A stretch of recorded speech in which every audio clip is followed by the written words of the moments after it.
What is up, guys? Doc Danny here with the Doc and Jock podcast, and thanks again for listening in. We're back again on a Friday answering a iTunes review question. And before we get into that, I wanted to touch base on something Joe and I have been working on for you guys in particular. And we just finished wrapping up putting together our free 7-day mobility overhaul. It will be available on the website in the next week. Hopefully, it should be in the next 7 days.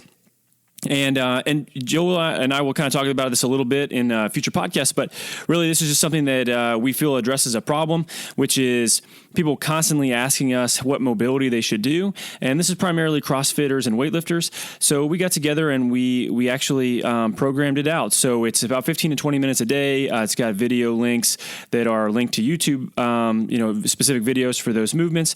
And it's not just mobility, but there's some movement prep work in there as well to help you save the changes that you're going to make with all the hard work you're going to put in and discomfort you're going to put in with some of these mobility techniques. So they're based off of the archetypal shapes that we talk about in the mobility WOD methodology, which really are how you can break any movement down into its component parts and how we can improve that and improve it for the long term and get you moving better, help you improve performance at the same time and decrease your risk of injury. So keep an eye out for that. You should be able to get access to that on the website, like I said, in the very near future. So guys, I want to touch on a couple reviews. First of all, We'll get into the review question, but the other thing I want to get into is this is the first time that so we have 110 reviews. It's the first time we've had a negative review, so I actually wanted to read this and touch on it. And it's from Corey Lambrecht, and it says, "Can be immature, 2 stars. Example: disappointed to use an F-bomb in the recent podcast title. Be wary of listening if your children are around." So, Corey, first of all, I appreciate the honest feedback.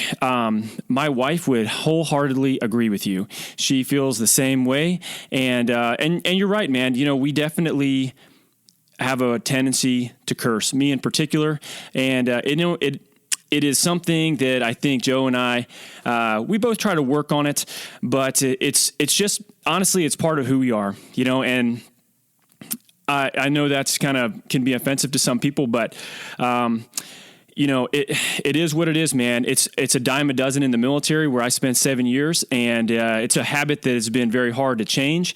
And hopefully it doesn't take away from the quality of information that we're able to put out there, because the reality is that's just Joe and I, and we're not cleaning stuff up. We're not editing this podcast. We get on here and we talk about our views and we talk about it in a very, frank way.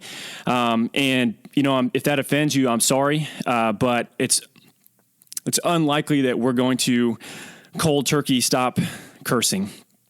And so I do appreciate the feedback.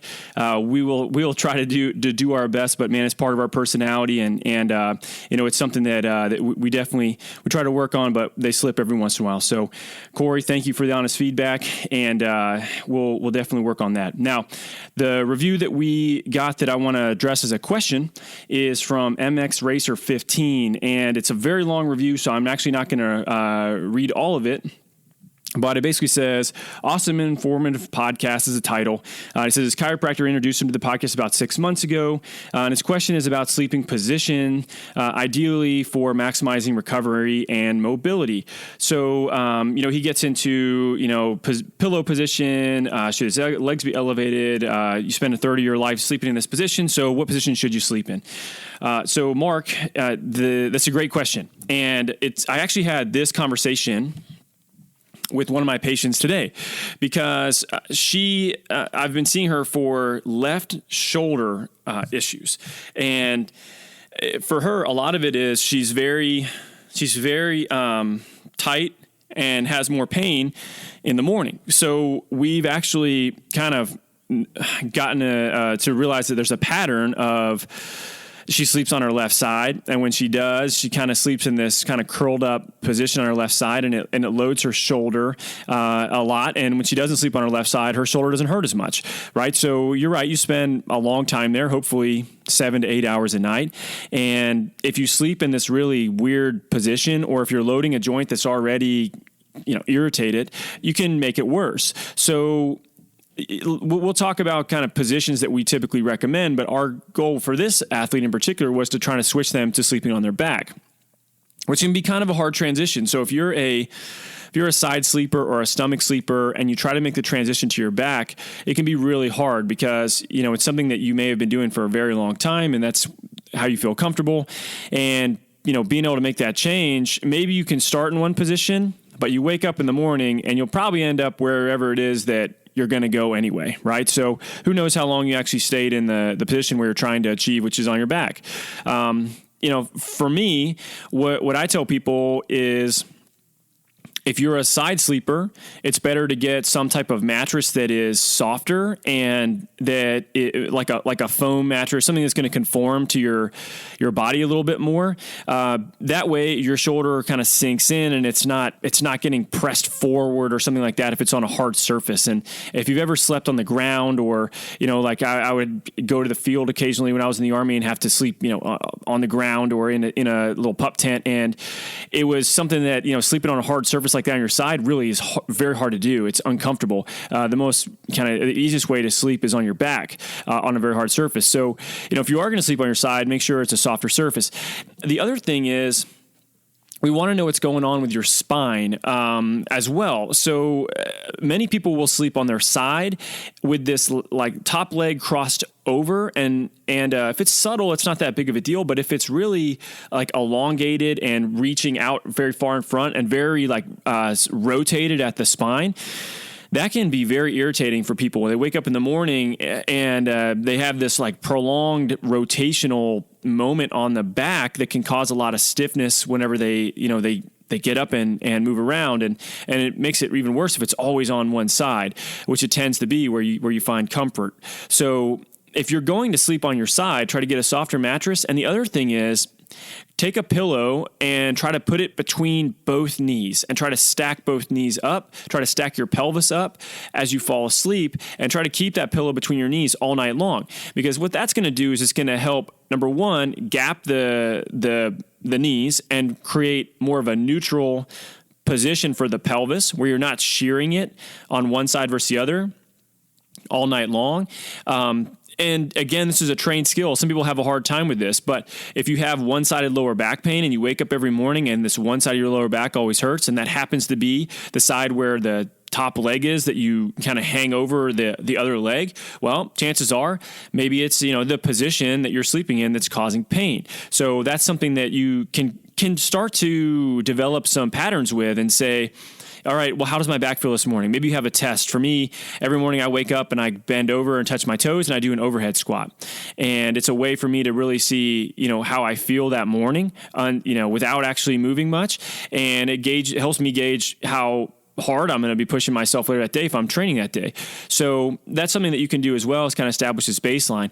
But ideally, there's a position we want to get most people into, which is on their back, and not on their stomach. So many of the people in the population that I see and that Joe works with, and really the people that listen to this podcast, which are more of an athletic population, you are going to be a little bit more muscular, right? You're going to be a little heavier, a little more dense, per square inch, and chances are you're probably very extension dominant in your back, meaning, maybe you have this kind of increased sway back position, lower back position where it's extended a little bit more. It's really common to see this in very powerful athletes. If you've ever seen like an NFL running back, without their shirt on, they have this kind of, it almost looks like a distended belly, but it's ripped, and it's because they're very overextended. Gymnasts are very similar to this as well.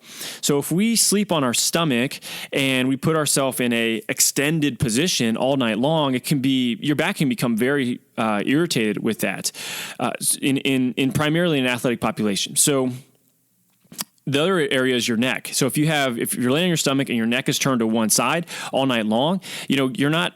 we're not babies anymore. We don't have the rotational capacity that we once did in our neck and in our spine. And unless you're extremely hypermobile, it's probably going to be a very uncomfortable position for you eventually. And it's going to cause problems that can manifest itself in the neck or downstream in the shoulder or the upper back. This is something that my wife has struggled with quite a bit in terms of changing her sleeping position. And but it has made a big difference with her in terms of, some of the neck and shoulder irritation that she'll have when she wakes up in the morning, or, depending on what the workout is she does that day. And it's always on the side that her head is turned to when she goes to sleep. So I typically tell people to try to steer clear of that and working on trying to get onto their back. Now, getting onto your back can be a challenge in particular from your stomach. So if you sleep on your stomach, my recommendation is go ahead and try to shift to your side. That's going to be an easier transition for you to make. If you already sleep on your side, then go ahead and try to make the shift to sleeping on your back. And what I default to is trying to block people into certain positions. So I would typically tell somebody to take usually like 2 pillows and kind of build up this almost like a little ramp, that their head and shoulders are going to go on. And then take another pillow and put it under your knees. So it's almost like you're creating like a hospital bed sort of. But what that does is it takes the back and it flattens it out and it puts you into more of a neutral flexed position almost. And it's almost as if you're stretching the back in a way all night long. And I know personally, when I sleep like that, and I don't always fall asleep like that, sometimes, I'll sleep on my side, but it's like 50-50 between my side and my back. I always feel really good when I wake up in the morning, and my retest of forward bend and overhead squat always feels better. So I try to sleep on my back as much as I can. Half the time I end up on my side through the night somehow. But that's something that I've noticed. And there's a lady, her name's Esther Gokale. She wrote a book called 8 Steps to a Pain-Free Back, which is a phenomenal book.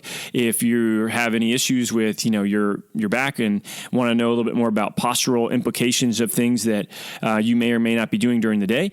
But she has a section in there where it talks about, it's called stretch lying, I believe it's called, or sleep stretching, something to that effect, where she talks about different positions where you can kind of self-traction your back and ways at which you can sleep like that. So you can take a look at that. But for me, this is kind of a variation of what she talks about, where I try to get my back in a very kind of neutral to almost pseudo flex position, and I try to sleep with my head and shoulders just a little bit elevated, almost as if I was like in a hammock sort of, and kind of unloading the back. So if you tend to be extension dominant, and you've done a lot of bar based movements, pulling, power movements, probably fall into this category as well. And honestly, and the last thing really is the bed that you do sleep on. And we talk about this Performance Sleep mattress they're a sponsor of our podcast. Like, this, full disclosure, they sponsor our podcast, but it's something that's, if you are sleeping on a shit mattress and you've had this mattress for 7 years and you wake up every morning and your back hurts, and then you go to a hotel, maybe you're going on vacation or whatever, and all of a sudden your back feels better when you're sleeping on another mattress, maybe it's time to change it, and whether it be that one or something else, it's something that you're going to spend a lot of your time on, a third of your life, like it said in the review. So, man, you might as well invest in something that's going to be really beneficial for you. So if you put yourself in all these positions and you're still having really, really kind of bad sleep, or you're waking up and you're really, really sore, don't discount the fact that can make a massive difference by getting some, technology involved, where you'd be surprised at how much better some of these beds can be than your old kind of spring coil mattress that you may have had since you were in middle school or whatever. So take a look at that as well. But that's my advice. Try to get on your back if you can. Try and bolster yourself or block yourself into that position, because it's unlikely that you're going to stay there. You'll end up wherever you've been for years and years. But be aware of what positions you're in during the night as well, and not be in these really kind of odd positions or really rotated positions if you don't have it through your neck, because it can create problems, and in many cases it does. It's a conversation that we have I have with my clients all the time. I constantly ask ask them about sleep, how they sleep, what positions they sleep in, because there are patterns that you can draw out when it comes to, shoulder pain in relation to sleeping on that side or sleeping on your stomach and you're turning your head one direction and it correlates with your shoulder pain. And it's an easy, low-hanging fruit kind of place to start to make a positive change for you. So that's it, guys. Thanks for the questions. You leave an iTunes review, and we try to get to it. We've got a few to catch up on, so if we haven't gotten to yours yet, we will. So keep a lookout for that. And again, guys, thank you so much for listening. Joe and I really appreciate it. This is something that we really are just proud to have built something like we have, and have so many people that actually listen to us and value our opinion and get some value out of the content that we are putting out, because we work really hard on this, and it takes up a good chunk of our week away from the other things that we're doing, but we find it's so valuable, and we love getting the feedback that we're actually helping people. So thank you so much for leaving a review. And don't forget, if you have a body, you're an athlete.